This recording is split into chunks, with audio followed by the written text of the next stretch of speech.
बिस्मिल्लाहिर्रहमानिर्रहीम। अस्सलाम वालेकुम स्टूडेंट्स, आप कैसे हैं? ठीक ठाक हैं? तो कल हमने कोरियन वर्ड्स के मीनिंग वगैरह किए थे। तो मैंने आपको कहा था कि मैं कल को आपको कोरियन गिनती के मतलब थोड़ी सी डिटेल दूंगा। तो आज हम कोरियन गिनती के मतलब थोड़ी सी डिटेल हासिल करते हैं और लेक्चर लेते हैं इसका, और मैं आपको कोरियन गिनती के अक़साम बताता हूँ। तो कोरियन गिनती दो किस्म की है। एक तो साइनो कोरियन गिनती है, दूसरी प्योर कोरियन गिनती है। तो स्टार्ट लेते हैं साइनो कोरियन गिनती से कि साइनो कोरियन गिनती कैसी है, या इसे कैसे पढ़ा जाता है और इसे याद रखने का तरीका क्या है, और आसानी के साथ आप कैसे इसे जहन नशीन कर सकते हैं। तो स्टार्ट करते हैं एक से। तो साइनो कोरियन गिनती में एक कैसे पढ़ते हैं, दो को कैसे पढ़ते हैं, तीन को कैसे पढ़ते हैं, चार को कैसे पढ़ते हैं और पाँच को कैसे पढ़ते हैं। तो स्टार्ट करते हैं। एक को इल कहते हैं, दो को ई कहते हैं, तीन को सम कहते हैं, चार को सा कहते हैं, पाँच को ऊ कहते हैं, छः को युग कहते हैं, सात को छिल कहते हैं, आठ को फल, नौ को गू, 10 को शिप। आपकी आसानी के लिए मैं दोबारा करता हूँ। तो एक को इल कहते हैं, दो को ई कहते हैं, तीन को सम कहते हैं, चार को सा, पाँच को ऊ, छः को युग, सात को छिल, आठ को फल, नौ को गू, 10 को शिप कहते हैं। तो सबसे पहले तो आपको 10 तक अच्छे तरीके के साथ गिनती को जहन नशीन करना होगा। तो जब आप 10 तक अच्छे तरीके से कर लेंगे तो ये देखें, 10 को शिप कहते हैं और एक को इल कहते हैं। तो इधर 11 को क्या कहते हैं? शिब इल। 12 को शिब ई। इसी तरह 10 को शिब कहते हैं और एक को इल कहते हैं। ये शिब और ये इल मिलके 11 बन जाता है। शिब इल 11। ये शिब और ये ई मिलकर शिब ई 12 बन जाता है। ऐसे ही आपने काउंटिंग को बढ़ाते जाना है और जब आप 20 तक पहुंचोगे तो आपको ये 20 को कहते हैं ई शिब। और अब आपको ई शिब इल, 21, ई शिब ई 22, ऐसे ही बढ़ाते जाना है। फिर ये 30 है। ये 30 को आप देख लेंगे क्या कहते हैं, समशिब लिखा हुआ है। तो ऐसे ही आपको 31 करना है, तो समशिब इल आप समझ गए होंगे।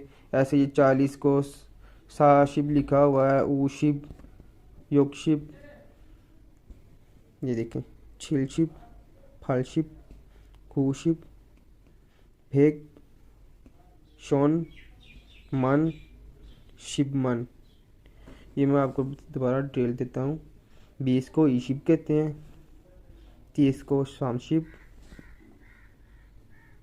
40 को साशिब, 50 को ओशिब, 60 को युगशिब, 70 को छिलशिब, 80 को फलशिब, 90 को खूशिब और 100 को भिग कहते हैं। 1000 को शुन कहते हैं, 10,000 को मन कहते हैं और 1,00,000 को शिबमन कहते हैं। आगे चलते हैं। हिगमन, छोनमन, योग। हिगमन 10 लाख, छोनमन 10 मिलियन, योग 100 मिलियन।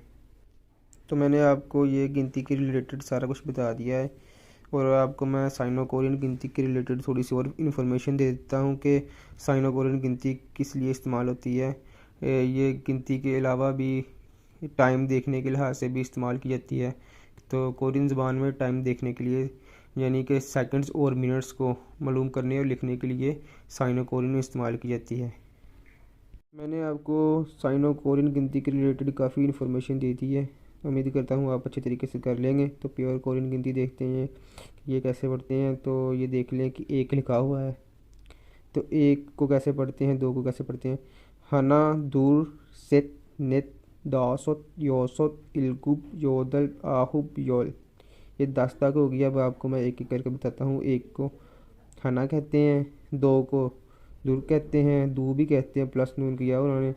3 को सित, ये से लिखा हुआ है तो ये जब आप टाइम देखोगे, कोरियन ज़बान में टाइम देखोगे तो ये सित नहीं रहेगा, ये से पढ़ा जाएगा घंटे में। अगर आप घंटा देखोगे मतलब 3 बज गए हैं तो ये जो सित इस्तेमाल नहीं होगा, वहाँ से इस्तेमाल होगा। ये बाद में आपको बताऊंगा। तो ये देख लें कि 3 को सित कहते हैं, 4 को नित, 5 को दासुत, 6 को योसुत, 7 को इलगुब, 8 को योदल, 9 को आहुब और 10 को योल। तो जैसे मैंने आपको साइनो कोरियन गिनती की इन्फॉर्मेशन दी थी कि ये 11 कैसे बनना है, तो सेम वही चीज़ है, जैसे उसका तरीका है वैसे ही ये सेम, थोड़ा सा चेंज है, सिर्फ 20 30 40 मतलब उनकी जो आगे वाली गिनती है थोड़ी सी वो चेंज है, तो बाकी सारी की सारी वही है, तरीका वही है सारा। तो इधर देख लें कि अगर आपने 11 बनाना है तो वो कैसे बनेगा। तो ऊपर 1 को हना कहते हैं, तो इधर नीचे 10 को योल कहते हैं, तो स्टार्ट में आपने योल कर देना है, तो साथ में हना लगा देना है, तो ये 11 हो जाएगा। ऐसे ही योल दुल कर देना है, तो ये आपका 12 हो जाएगा। योल सिद्ध कर देना, ये तो 13 हो जाएगा। योल नित कर दूंगे तो 14 हो जाएगा। ऐसे गिनती बढ़ती जाएगी। तो इधर देखें कि 20 को क्या कहते हैं, 20 को क्या कहते हैं, सीमो भी कहते हैं, सीमुल भी कहते हैं। तो 30 को सोरिन कहते हैं, 40 को माहिन कहते हैं, 50 को श्रीन, 60 को योसुन, ये सुन, और 70 को इल्हन, 80 को योदिन, 90 को आहिन और 100 को बेग कहते हैं। ये आगे वाला शोनमन, शिवमन, फिगमन, चोनमन, योग वगैरह ये सारा प्रोसीजर वही है जो पीछे साइनो कोरियन में था। तो आपको पता तो लग ही गया होगा कि ये मतलब इतनी टफ नहीं है, आसान ही है। सिर्फ आपको 1 से लेकर 10 तक और 20 से लेकर मतलब 20 30 40 50 और ये 100 तक करनी पड़ेगी। तो ये आप